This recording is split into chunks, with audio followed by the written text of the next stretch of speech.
우리나라 속담에 사촌이 땅을 사면 뭐가 아프다고요? 배가 아프다는 말이 있습니다. 그런데 독일어에도 보니까요, 샤덴프로이데라는 말이 있습니다. 이게 뭔가 봤더니 이는 다른 사람의 불행을 보며 은근한 기쁨을 느끼는 심리라 그럽니다. 아마 각 나라마다 그런 게 있나 봐요. 심리학자들에 따르면 이러한 감정은 질투와 관련이 있다라고 말합니다. 그런데 사람들은요, 보통 자신과 전혀 상관없는 사람들, 그리고 자기와 너무나 차이나는 사람들에 대해서는 질투의 감정을 느끼지 않는데요. 예를 들면 우리가 젠슨 황을 이렇게 시기하지 않습니다. 이재용 씨를 이렇게 비교하지 않아요. 우리가 비교하는 대상은 나와 비슷한 환경과 조건 속에 있는 사람들에게서 생겨나는 겁니다. 예를 들어 동기, 친구, 형제, 자매, 같은 회사 동료, 직원, 그리고 이웃집 사람, 같은 나이의 또래의 가정, 이런 거 아니겠습니까? 아마 우리도 다 이런 경험이 있으실 거예요. 지금도 그러실 수 있고요. 오늘 본문에 등장하는 바로 레아와 라헬이 그러한 비교 대상이었고 경쟁 대상이었다는 겁니다. 여러분, 성경에 보면 라이벌들이 많이 나오는데 아마 이 레아와 라헬은 최고의 라이벌 중에 한 사람일 것입니다. 왜냐하면 같은 남편을 둔 두 아내였잖아요. 아마 교회에 조금 처음 나오시고 아직 믿음이 없으신 분들은 성경이 뭐 이래? 이렇게 이야기하실 수도 있는데, 여러분, 옛날 옛적에는 그랬다는 겁니다. 이거 지금 4,000년 전의 이야기 아닙니까? 성경은요, 이 둘 사이의 갈등과 긴장, 질투와 경쟁을 조금 더 숨기지 않고 보여주고 있다는 거예요. 이게 성경이 진실임을 우리에게 보여주는 겁니다. 여러분, 코란을 보세요. 코란에는요, 이러한 사건들 기록하고 있지 않습니다. 거의 알라 그리고 모하메드의 신성화에 대해서만 집중하고 있다는 겁니다. 물론 오늘 내용이 조금 인간적으로 유치한 부분도 있습니다만 이들에게는 서로 양보할 수 없는 그러한 갈등의 문제였다는 거예요. 여러분, 우리의 어떻게 보면 실질적인 삶의 문제와도 너무나도 맞닿아 있습니다. 하나님께서는 이러한 갈등의 한복판에서 일하고 계셨습니다. 작게는 각 사람들의 성화의 일로 함께 하셨고, 그리고 크게는요, 바로 구속의 사역으로 함께 하셨다는 거예요. 우리가 인간적인 눈으로 볼 때에는 오늘 말씀은 그저 야곱의 한 가정의 그런 갈등과 이야기로 보이지만 하나님께서는 이들을 통해서 어떻게 사용하셨습니까? 바로 12지파의 조상으로 사용하셨잖아요. 그리고 그 가운데 예수님이 오셨다라고 하는 것입니다. 오늘 우리는요, 레아와 라헬의 이야기를 통해 우리의 삶을 한번 돌아보기를 원합니다. 그리고 지금 내 인생의 중심이 무엇인지를 한번 점검해 보기를 원해요. 그리고 그 중심이 하나님으로 바르게 세워질 때 우리의 삶이 어떻게 변화되는지 함께 묵상하기를 원합니다. 자, 지난주 말씀 여러분 기억나세요? 지난주는 누구의 관점으로 제가 철저히 묵상하고 해석했습니까? 야곱입니다. 야곱의 관점으로 말씀을 드렸어요. 그래서 지난주 여러분 화병 기억나세요? 화병. 지난주 설교를 듣고 많은 분들이 여기 화병에 꽂히셨다고 저한테 반응을 해주시더라고요. 여러분, 화병 있는 분들 주님의 은혜로 풀어지기를 바랍니다. 오늘은요, 두 아내 레아와 라헬, 이 여성들의 눈으로 성경을 한번 해석해 보겠습니다. 지난주 말씀을 잠시 복습하고 한번 오늘 말씀으로 들어가 볼게요. 지난주에 하란에 도착한 야곱을 이제 보고 라반이 내 뼈 중에 뼈리요 살 중에 살이로다 라고 고백하면서, 여러분, 이 고백은요 바로 내가 나라는 거예요. 그런 고백입니다. 그러니까 자기의 사랑하는 여동생을 보고 싶었지 않았겠습니까? 라반이. 그런데 그 아들이 나타났잖아요. 그러니까 얼마나 반가웠겠습니까? 그를 따뜻하게 환대했습니다. 그런데 그 환대도 잠시뿐이었고요. 여러분, 사실 야곱의 이름의 뜻은 속이는 자거든요. 그런데 지난주에 말씀드렸죠. 이 라반은 속이는 정도가 아니라 속임의 대가였다라고 말씀을 드렸습니다. 그런 라반을 만났습니다. 그리고 라반이 이제는 그의 장인이 되죠. 그래서 라반은 두 명의 딸을 다 이제 야곱에게 시집 보내고 1+1으로 보내고, 그리고 나서 이제 또 야곱을 14년 동안 무임금으로 노동력도 착취하지 않습니까? 대단한 사람입니다. 그러한 사람이 바로 장인어른 라반이었다고 말씀을 드렸어요.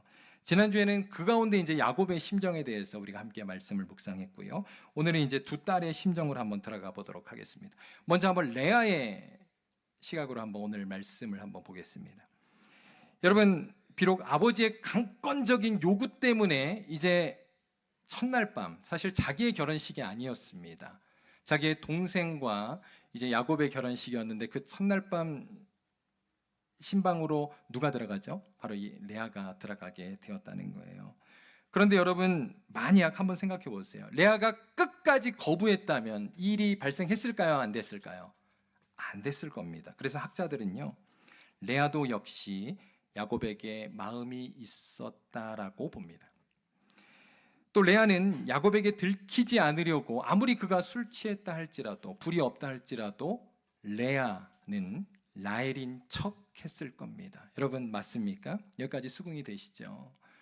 상식적으로 우리는 이해가 됩니다. 여러분, 어디서 많이 생각나는 그러한 장면들이 있지 않습니까? 과거 야곱이 아버지 이삭을 속이고 에서인 척하고 바로 장자권을 빼앗았던 그 장면이 그대로 오늘 말씀에 재현되고 있는 것입니다. 그리고 결국 레아는 야곱과 첫날 밤을 보내게 되었어요. 그런데 아침에 이제 깨보니까 야곱이 이제 분노하고 그리고 아버지에게 막 화를 내는 그런 장면들을 우리가 보지 않았습니까? 아마도 레아도요, 남편이 된 거죠. 속였다는 그런 죄책감이 있었을 것 같아요. 그래서 한동안은 비록 남편이 자기를 바라봐 주지 않고 사랑해 주지 않아도 어느 정도 감수하지 않았을까 생각됩니다. 이게 이제 레아의 관점이에요. 그다음 라헬의 관점을 한번 보겠습니다. 여러분, 아버지에게 속은 사람은요, 야곱만이 아닙니다. 또 누가 속았습니까? 라헬도 속은 거예요. 라헬도 속았다는 거예요. 여러분, 라반은요, 라헬에게 결혼식을 할 때까지는 분명히 이 사실을 얘기하지 않았을까요? 만약 결혼식을 하기 전에 이 사실을 이야기했다면 결혼식이 성사가 되었겠습니까? 첫날 밤 전에 이제 아버지가 아마 라헬을 불렀을 겁니다. 그리고 이제 그를 막 협박도 하고 막 설득도 했을 거예요. 언니가 너가 먼저 결혼하면 앞으로 이제 혼자 살아야 되는데 어떻게 하겠냐? 언니를 좀 먼저 시집을 보내야 되겠다고 아마 아버지가 그렇게 설득하고 막 협박을 했을 겁니다. 여러분, 이게 지금 제가 드라마를 쓰는 게 아니고요. 학자들이 그렇게 지금 해석을 하는 거예요, 이 정황을. 그런데 여러분, 사실 성경에 있는 내용은 아니기 때문에 어느 정도 감안해서 들으시기 바랍니다. 그런데 꼭 이제 설교 끝나고 이것만 기억하는 분들이 계세요. 그러면 안 됩니다. 그리고 나서 이제 아마 라헬은 언니가 들어간 그 신방에 그 밤에 라반의 종에 의해서 어딘가에 감금이 되어 있었을 거예요. 우리가 충분히 상식적으로 그렇게 상상해 볼 수 있는 내용이라는 겁니다. 자, 이런 상황 속에서 이제 오늘 본문이 시작되는 겁니다. 그러면서 이제 두 아내를 얻게 되는 것이죠, 야곱이. 그러면서 이들 가운데 어떠한 경쟁이 벌어집니까? 소위 자식 경쟁이 벌어지게 된 거예요. 그런데 먼저 자녀를 낳은 사람이 누굽니까? 레아예요. 자, 여기서 질문이 생기죠. 아니, 야곱이 레아를 사랑하지도 않았는데 어떻게 이렇게 자녀가 잘 생기는가? 우리 이해가 안 됩니다. 그런데요, 여러분, 이 당시의 문화를 보면 결혼한 이상 남편이 아내에게 지켜야 할 최소한의 의무, 그런 기간들이 있었다는 거예요. 그럼에도 불구하고 자꾸 임신한 이유가 31절에 나옵니다. 오늘 본문 31절 한번 다 같이 읽습니다. 시작. 여호와께서 레아가 사랑받지 못함을 보시고 그의 태를 여셨으니 라헬은 자녀가 없었더라. 레아가 남편에게는 사랑받지 못했지만 하나님께서는 레아를 긍휼히 여기셨던 겁니다. 하나님은 사랑하셨어요. 참고로 이 가문은요, 대대로 자손이 아주 귀한 가정입니다. 아시잖아요. 아브라함과 여러분 사라도 어떻습니까? 자녀가 평생 없었잖아요. 그러다가 100세에 이삭을 하나 낳지 않습니까? 그리고 이 야곱의 부모도 마찬가지였어요. 이삭과 리브가도 결혼하고 20년 동안 자녀가 없었습니다. 그리고 딱 2명 난 것이 이제 바로 야곱과 형 에서 아닙니까? 그러니까 이 집안은요, 자손이 굉장히 귀한 가정이에요.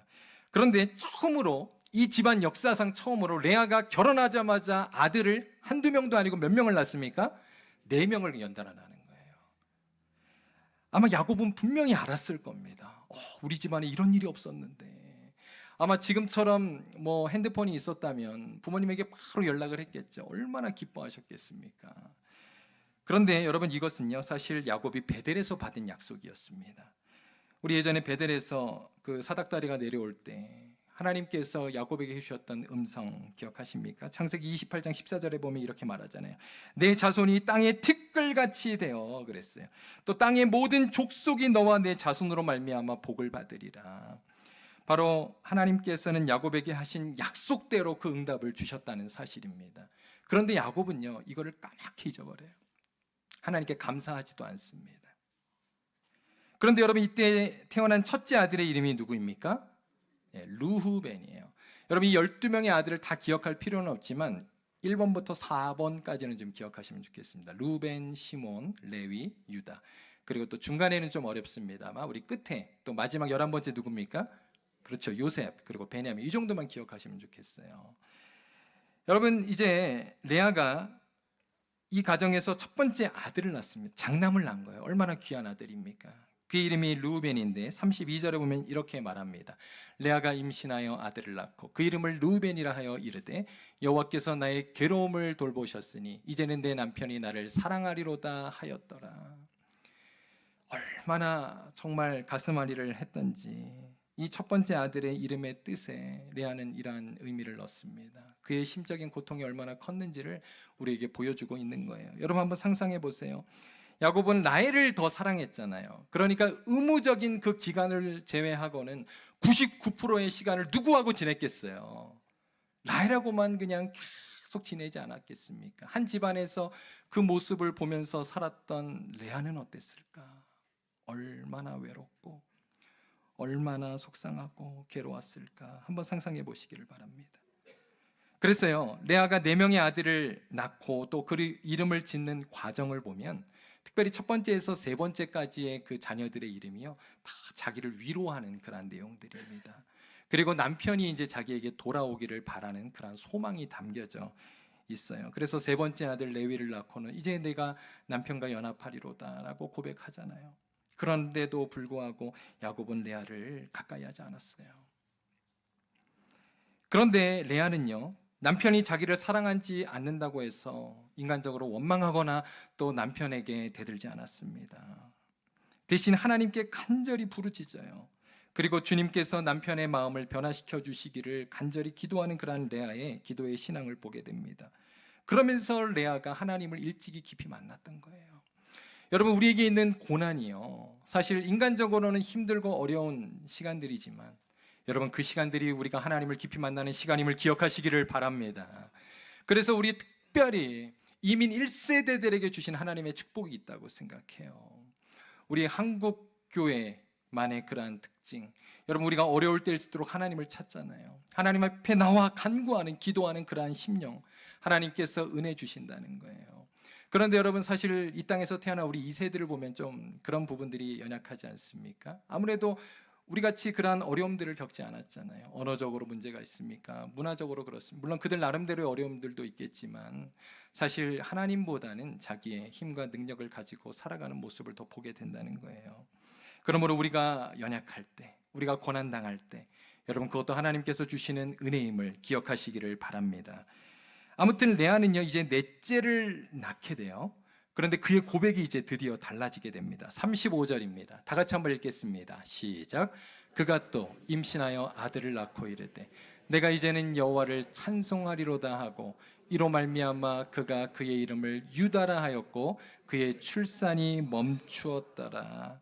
여기에 보면 레아는요, 더 이상 자신의 신세를 한탄하지 않아요. 자기를 위로하지 않습니다. 그 이름을 보세요. 여호와를 찬송하리로다.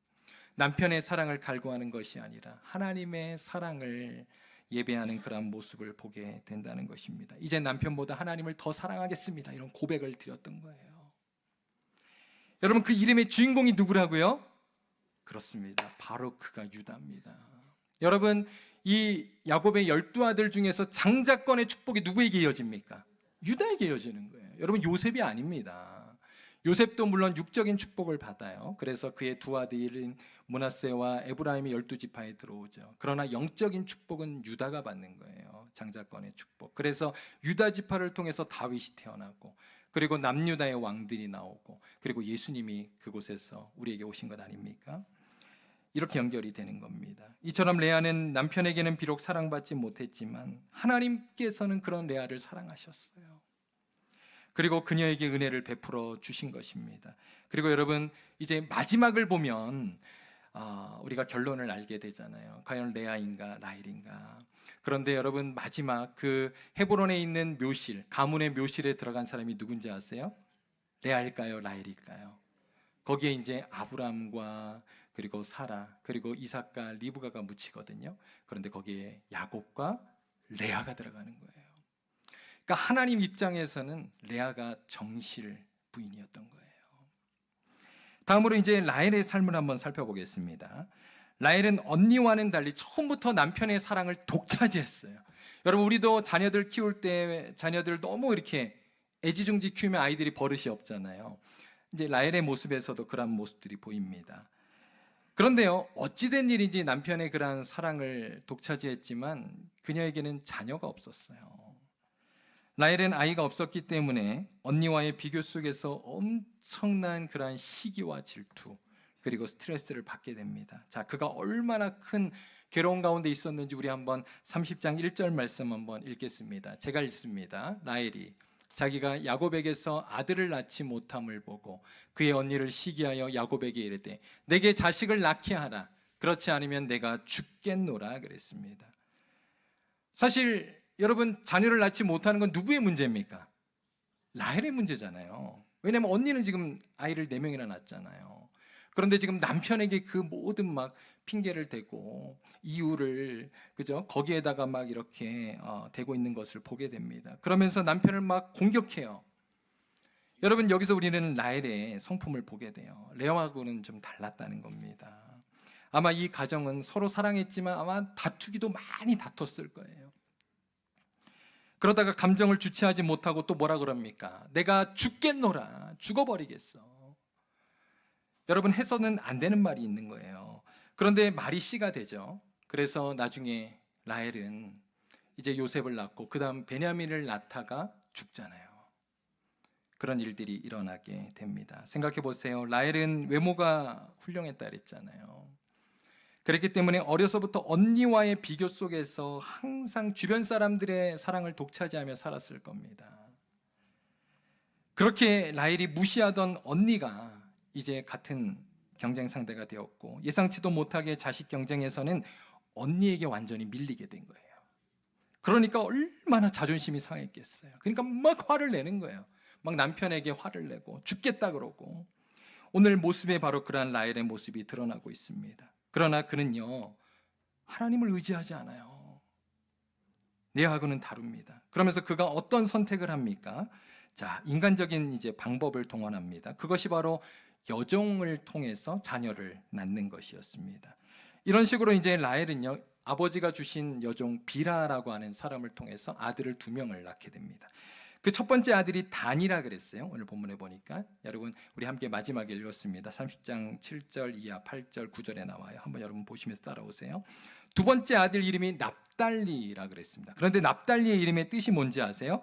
씨름, 겨루기 이런 뜻이에요. 여러분, 누가 아들의 이름을 씨름, 겨루기라고 칩니까? 야, 씨름아, 겨루기야 이렇게 이야기합니까? 그런데 그 이름의 뜻이 뭐라 그랬어요? 내가 언니와 크게 경쟁하여 이겼다. 자기 혼자 자화자찬에 지금 빠진 거예요. 이기긴 뭘 이겨요? 아직 4대2인데. 제가 월드컵 기간이어가지고 이게 스코어로 갑자기 보이기 시작했습니다. 지금 자화자찬이에요. 여러분, 아직 지고 있는 겁니다. 지금 이렇게 경쟁심에 그냥 완전히 몰두해 있는 그러한 라헬의 모습을 보게 된다는 것이죠. 그러자 이제 레아도요, 갑자기 평정심을 찾았던, 유다를 낳고 하나님을 찬양했던 레아도 잠시 평정심이 무너집니다. 그러면서 자기 동생처럼 저렇게 하면 되겠구나, 자기도 힌트를 얻어요. 그러면서 이제 여종인 실바라는 사람을 통해서 그도 2명의 자녀를 얻게 됩니다. 그러면서 이제 막 서로 경쟁을 하게 되는 거예요. 여기서 이제 그 경쟁심이 최고조에 달하게 됩니다. 서로의 질투가 막 최고조에 달하게 된 거예요. 이 가정이 얼마나 혼란했겠습니까?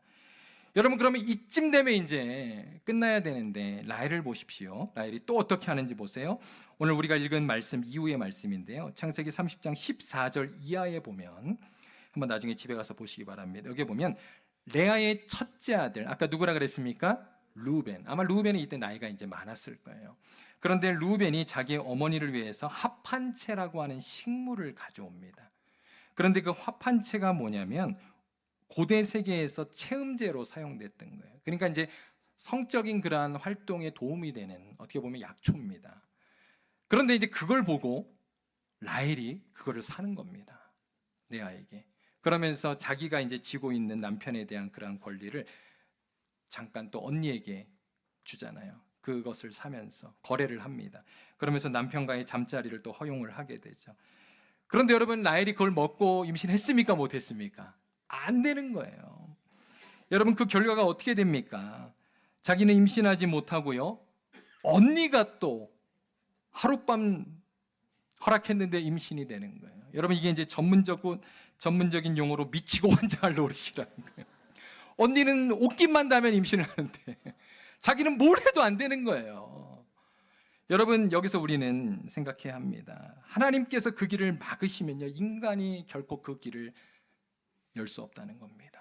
그러나 하나님께서 열어주시면 우리의 어떠한 수단과 방법이 없다 할지라도 여러분, 그 길을 하나님 열어주시는 줄로 믿습니다. 바라기는 그러한 은혜가 저와 여러분에게 있기를 주님의 이름으로 축원드립니다.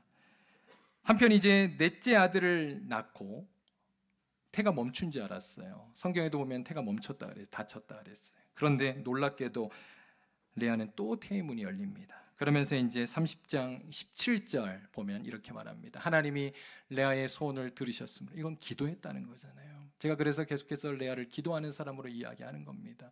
그가 임신하여 5째 아들을 야곱에게 낳은지라. 그런데 여러분, 5째에서 끝난 게 아니에요. 6째, 이제 6대 0이 되었습니다. 조금만 더 가면 이제 콜드 게임이에요. 그러자 이제 라헬이요, 그의 노력을 포기합니다. 그걸 어떻게 알 수 있을까요? 성경 보세요. 라헬이 더 이상 노력했다는 이야기가 없습니다. 다 내려놓은 거예요. 이제 자기가 졌다는 사실을 인정한 겁니다. 그러자 하나님께서 어떻게 역사하는지 보세요. 22절입니다. 같이 읽습니다. 시작.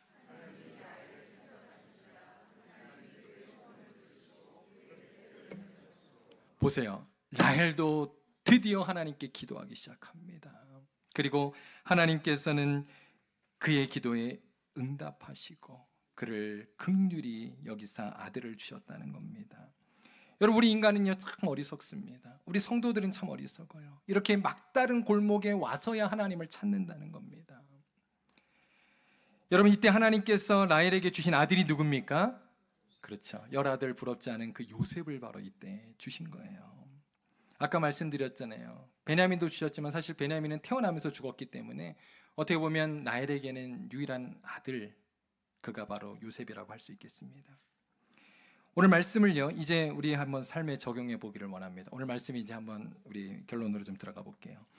자, 사랑하는 성도 여러분, 레아와 라헬이 끊임없이 서로를 경쟁하며 살았던 이유는 뭘까요? 그것은요, 두 사람 모두에게 각자 채워지지 않는 인간적인 결핍이 있었기 때문입니다. 잘 기억하세요. 결핍입니다. 그 결핍이 레아에게는 뭐였습니까? 레아에게는 남편의 사랑이었던 거예요. 그리고 라헬에게는 뭡니까? 아들이었던 겁니다. 자식이죠. 그렇다면 제가 한번 여러분에게 묻겠습니다. 여러분이 가진 결핍은 무엇입니까? 오늘 적용 질문입니다. 여러분, 오늘 혹시 생각이 안 나시걸랑 여러분 집에 가셔서 우리 주보를 보시면서 가정 예배 드리시면서 우리 부부끼리 꼭 한번 나눠보시기를 바랍니다. 교육 심리학자인 메슬로우라고 하는 사람이 있어요. 그가 인간의 욕구 단계 이론이라는 것을 만들어냈는데요, 이렇게 말합니다. 인간은요 처음에 생존 욕구가 있다는 거예요. 생존 욕구, 생존에 대한 필요, 그게 제일 미칩니다. 그래서 우리가 먹고 자고 싸고 이 모든 것들, 여러분 이것이 바로 생존 욕구 아닙니까? 그 다음이 안전에 대한 욕구가 있다는 거, 그 위가. 그리고 그 위가 소속감에 대한 욕구가 있다. 그래서 우리는 어딘가에 속하기를 원합니다. 공동체에 속하기 원하고 가족을 만들기 원하고.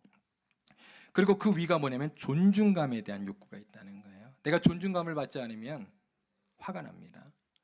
그리고 이제 그 맨 윗부분이 뭔지 아세요? 바로 자아실현의 욕구가 있다는 거예요. 그래서 우리가 다 꿈을 가지고 자아실현을 이루기 위해서 노력하지 않습니까? 만약 이 중에서 어느 한 단계라도 온전히 채워지지 않을 때 인간은 내면에 뻥 뚫린 구멍과 또 같은 그러한 결핍이 생기는데 이것을 바로 매슬로 오는 결핍이라고 이야기했던 겁니다. 여러분, 과연 나에게는 무엇이 결핍되어 있는지를 한번 살펴보시기를 바라요. 중요한 것은요, 이 결핍이 단순히 아무것도 없는 상태, emptiness가 아니고 바로 그 빈 공간을 채우고 싶어하는 강력한 갈망이라는 거예요. 내 안에 과연 어떤 갈망이 일어나는가 한번 살펴보시기 바라요. 그리고 우리는요, 모두 이 결핍이 채워지면 행복할 것이라고 생각합니다. 그리고 거기에 올인해요. 그래서 우리는 자신이 가진 것보다 그 못 가진 결핍을 채우기 위해서 우리는 시기하고 질투하고 우리의 감정과 우리의 삶을 낭비한다는 거예요. 노력한다는 거예요. 그리고 스스로를 불행하게 만든다는 거예요. 계속해서 스스로 부족한 존재라고 여긴다는 거예요. 여러분, 성경에도 보니까요, 그런 인물이 있더라고요. 바로 사울왕이에요. 사울왕. 그는 이스라엘의 첫 번째 왕이 되었습니다. 여러분, 왕이 됐잖아요. 그는 모든 걸 다 가졌습니다. 그런데 그는 국정을 다스리지 않고 뭘 합니까? 자기의 시기의 대상, 질투의 대상인 다윗을 그냥 늘 따라다니려고 시간과 그의 감정과 그의 삶을 다 낭비하잖아요. 여러분, 바로 이 모습입니다. 우리에게도 이러한 결핍이 없는지를 한번 살펴보라고 오늘 우리가 한번 말씀을 적용하기를 원합니다. 그런데 성경을 보면은요, 하나님은 다르게 말씀하세요. 하나님은 우리의 존재 가치를 나의 어떠한 자격이나 행위에 두지 않으십니다. 자, 오늘 한번 신구약 성경 하나씩만 찾아보겠습니다. 우리 한번 구약 말씀 먼저 사무엘상 16장 7절 제가 읽습니다. 여호와께서 사무엘에게 이르시되 그의 용모와 키를 보지 말라. 내가 이미 그를 버렸노라. 내가 보는 것은 사람과 같지 아니하니 사람은 외모를 보거니와 나 여호와는 중심을 보느니라 하시더라. 자, 여호와는 무엇을 보신다고요? 그런데 사람은 외모를 보고 키를 보기 때문에 우린 거기에 그냥 우리의 결핍을 느끼고 살아간다는 거예요. 여러분, 하나님이 보시는 그 중심 가치는 다릅니다. 또 에베소서 2장 8절에서 9절을 한번 볼게요. 한번 같이 읽습니다. 시작. 너희는 그 은혜에 의하여 믿음으로 말미암아 구원을 받았으니 이것은 너희에게서 난 것이 아니요 하나님의 선물이라. 행위에서 난 것이 아니니 이는 누구든지 자랑하지 못하게 함이라. 여기도 보십시오. 하나님께서는 우리의 어떤 조건이 훌륭하기 때문에 어떤 우리의 행위가 대단하기 때문에 우리를 택하신 것이 아니라고 말씀하시잖아요. 바로 주님의 그러한 주권적인 사랑으로, 무조건적인 사랑으로 우리를 택하셨다라고 주님은 말씀하고 있는 것입니다. 그래서 사울과는 달리 다윗은 이렇게 고백해요. 시편 23편 1절에 보면 여호와는 나의 목자시니 내게 부족함이 없으리로다. 여러분, 여기에 보면 다윗은요, 어떤 조건과 행위를 거기에 넣지 않았어요. 그냥 단 한 가지, 여호와가 나의 목자이시기에, 나의 주인이시기에 내게 부족함이 없는 줄로 믿습니다. 아무런 결핍이 없다는 거예요. 여호와 하나님을 나의 주인으로 모신 자들에게 주시는 하나님의 은혜의 선물이라는 겁니다. 그래서 우리의 그 결핍을 채우기 위해서 예수님께서도 이렇게 우리에게 가르쳐 주셨어요. 우리 한번 신약성경 말씀 하나 봅니다. 누가복음 10장 27절이에요. 대답하여 이르되 내 마음을 다하며 목숨을 다하며 힘을 다하며 뜻을 다하여 주 너의 하나님을 사랑하고 또한 내 이웃을 내 자신같이 사랑하라 하였나이다. 자, 여기 잠깐 고정해 주세요. 여러분, 여기에 보면 하나님께서 우리의 인생 모든 너희의 시간과 에너지와 모든 열정을 하나님을 사랑하는 데 최선을 다하라고 가르쳐주고 있는 거예요. 지금 바른 순서를 우리에게 가르쳐주고 있는 겁니다. 그리고 두 번째가 내 자신을 사랑하라는 거예요.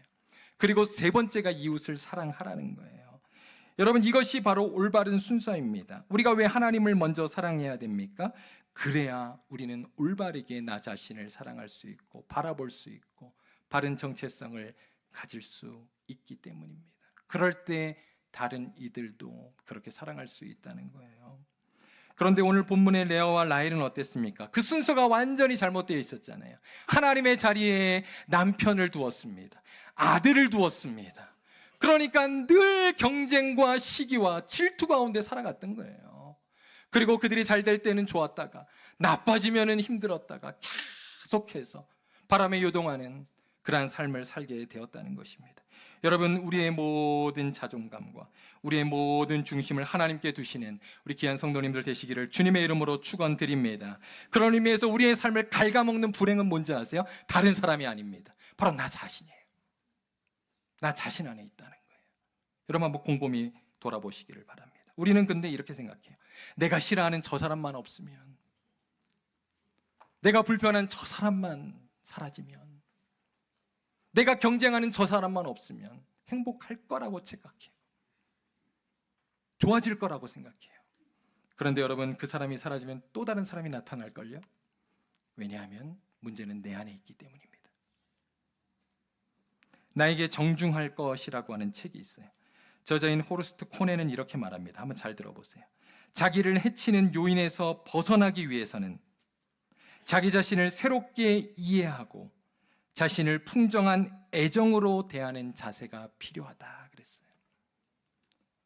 그리고 이것은 이기주의나 나르시즘이 아니라 의식의 전환을 의미한다라고 말합니다. 그렇습니다. 레아와 라헬을 생각해 보세요. 그들 역시 그들이 계속해서 비교하고 시기하고 질투할 때에는 자기 자신을 사랑하지 못했습니다. 그러나 하나님 앞에 그들이 온전히 돌아왔을 때, 하나님을 중심에 두었을 때 그 끊임없는 자식 경쟁과 비교 의식이 멈추게 되었다는 거예요. 바로 우리의 불행은 하나님을 중심에 둘 때 멈추게 된다는 사실입니다. 그러나 우리가 계속해서 비교와 경쟁 가운데 살아가게 되면요, 우리의 불행의 사슬은 끊어지지 않습니다. 여러분, 근데 그럼에도 불구하고 사실 인간적인 연약함도 보게 되죠. 이제 마지막입니다. 레아의 모습을 보세요. 그녀는 유다를 낳고 하나님 앞에 아름다운 신앙 고백을 했잖아요. 내가 하나님을 찬송하리로다. 그런데 그가 또 이제 그 동생의 모습에 자극을 받아가지고 자기도 여정을 통해서 아기를 낳잖아요. 그러면서 막 서로 더 갈등에 휩싸이지 않습니까? 이것은 무엇을 이야기하냐면 한번 결단하고 회개했다고 해서 끝나는 게 아니라는 거예요. 우리 안에 죄는 계속 일어난다는 겁니다. 누가 자극하고 또 누군가가 우리를 힘들게 하면 우리는 또 그게 일어나요. 여러분, 이게 우리의 현 주소입니다. 그러므로 사랑하는 성도 여러분, 우리가 한번 은혜를 받았다고 해서 완전히 변화된 것이 아닙니다. 우리는 계속해서 하나님을 만나야 하는 줄로 믿습니다. 성령의 은혜를 구해야 합니다. 여러분, 우리의 그 결핍은요, 바로 하나님 안에서, 그리고 성령께서 우리에게 채워주시는 줄로 믿습니다. 그러므로 날마다 성령의 충만을 구하시고 성령을 따라 살아가시는 우리 귀한 성도님들 되시기를 바라요. 우리 갈라디아서 5장 16절입니다. 이렇게 말합니다. 내가 이르노니 너희는 성령을 따라 행하라. 그리하면 육체의 욕심을 이루지 아니하리라. 여러분, 우리 안에 있는 그 육체의 욕심을 제어하기 위해서는요, 바로 성령을 따라 날마다 살아갈 때 가능하다는 거예요. 여러분, 우리의 내면에, 이 컵에 여러분 더러운 오물이 있다고 생각해 보세요. 이걸 없애는 방법이 뭡니까? 여러분, 수돗물에 깨끗한 물을 넣으면 되잖아요. 그러면은 오물이 나가는 것처럼 여러분, 우리 안에 성령으로 날마다 충만하시기를 주님의 이름으로 축원드립니다. 그래서 제가 요즘 이렇게 기도하면서 지난주에도 잠깐 말씀드렸지만 참 이 찬양의 가사가 계속 떠오르는 거예요. 그래서 기도하다가 이 찬양을 부르고 계속 주님 앞에 간구했습니다. 이번 한 주 한번 찬양의 가사를 보여주세요. 여러분, 이 찬양 다 아시죠? 누군가 널 위해 기도하네. 이 찬양의 가사를 보면은요, 당신이 지쳐서 기도할 수 없고 얼마나 힘들면 눈물이 빗물처럼 흘러내릴 때, 그런데요, 아무도 몰라줘도 주님은 우리의 연약함을 아시고 사랑으로 인도해 주시는 줄로 믿습니다. 자, 2절 한번 또 보여주세요. 2절 그 다음, 당신이 외로워 홀로 남았을 때, 여러분, 아무도 나를 사랑해 주지 않고 레아와 같은 마음일 때 당신은 누구에게 위로를 얻나? 주님은 아십니다. 주님이 레아를 아셨잖아요. 당신의 마음을 그대 홀로 잊지 못함을. 그러면서 이제 후렴구 한번 또 보여주세요. 그러나 주님이 우리를 위해 기도하십니다. 누군가 널 위해, 누군가 기도하네. 내가 홀로 외로워서 마음이 무너질 때 성령께서 우리를 위해 기도하시는 줄로 믿습니다. 여러분, 이 말씀 붙들고 이 찬양으로 여러분 승리하시기를 바랍니다. 오늘 말씀을 마칠게요. 여러분, 조지 뮬러를 아시나요? 조지 뮬러는요, 영국의 고아원의 이제 아버지, 고아의 아버지로 불렸던 사람입니다. 그는요 평생 여러 개의 고아원을 이렇게 설립하고 아마 고아원의 시초일 거예요. 이분이 그렇게 운영을 했는데 놀랍게도 이분의 고백에 따르면 고아원을 그렇게 많이 운영하는 동안 단 한 번도 사람에게 도움을 구하지 않았대요. 전적으로 하나님께 기도해서 모든 필요를 다 받았습니다. 그래서 그가 이제 자서전으로 기록된 책의 이름이 5만 번 기도 응답을 받은 사람 조지 뮬러예요. 여러분 이 책을 꼭 한번 보시기 바랍니다. 이 안에 보면 놀라운 간증이 들어가 있어요. 물론 5만 번이 다 기록되어 있지는 않습니다. 그 중에 가장 중요한 내용들만 기록되어 있는데 여러분 그 하나님은 우리의 하나님인 줄로 믿습니다. 그가 이렇게 말해요. 믿음은 사람의 능력이 끝나는 곳에서 시작된다. 우리는 그 능력을 내려놓지 못하는 거예요. 물론 우리의 노력을 다하지 말라는 게 아닙니다. 여러분 우리가 최선을 다하셨습니까? 그럼 하나님께 맡기시기를 바랍니다. 여러분 우리의 능력이 끝나는 곳에서 하나님이 시작하시는 거예요. 일하시기 시작합니다. 레아의 삶의 변화가 일어나기 시작한 것은 남편을 바라보던 그 사랑의 눈빛을 내려놨을 때 여러분 그제서야 하나님께서 그를 돌봐주셨다라고 말씀하셨습니다. 라헬 역시도 마찬가지입니다. 아들을 바라던 그 마음을 주님 앞에 내려놨을 때 하나님께서는 그를 은혜로 그에게 요셉을 허락해 주신 줄로 믿습니다. 오늘 우리에게도 한번 같은 질문을 해봅시다. 나의 마음의 중심은 과연 어디에 있습니까? 여러분 인생의 중심이 사람에게 있습니까? 하나님께로 옮기시기를 바랍니다. 세상에 있었습니까? 하나님께로 옮기시기를 바랍니다. 그러면 우리의 삶도 비로소 달라지게 될 줄로 믿습니다. 우리의 환경은 여전히 같을 수 있어요. 여러분 이제 우리가 예배를 끝나고 집으로 가면 여러분에게 그 쌓여있는 모든 문제들, 여러분의 모든 삶은 그대로일 수 있어요. 그러나 내 마음이 바뀌잖아요. 내가 변화되잖아요. 그럼 그것을 이길 수 있는 힘이 생기는 거예요. 여러분 이러한 은혜가 여러분에게 있게 되기를 주님의 이름으로 축원드립니다.